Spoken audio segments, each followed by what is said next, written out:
ইরানের সামরিক ও পারমাণবিক স্থাপনায় মুহুর্মুহু হামলা চালিয়েছে ইসরায়েলি বাহিনী। ইসরায়েলের প্রতিরক্ষা বাহিনী বলেছে শুক্রবার ভোরে তারা এই হামলা চালিয়েছে। বিবিসি ও আল জাজিরার লাইভ প্রতিবেদনে এই তথ্য জানানো হয়েছে।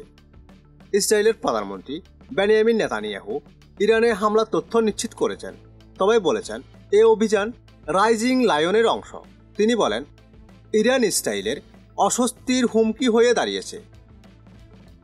ইরানের রাষ্ট্রীয় মিডিয়ার খবরে বলা হয়েছে তেহরানের আবাসিক এলাকাতেও হামলা চালিয়েছে ইসরায়েল। এতে শিশুসহ অনেকে নিহত হয়েছেন। হামলায় ইরানের রেভলিউশনারি গার্ডের প্রধান হুসাইন সালামিও নিহত হয়েছেন বলে জানিয়েছে তেহরান।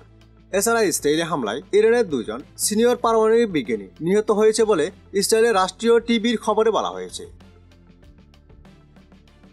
বিবিসি লাইভ প্রতিবেদনে বলা হয়েছে স্থানীয় সময় ভোর 4টায় তেহরানে বিস্ফোরণের শব্দ শোনা গেছে।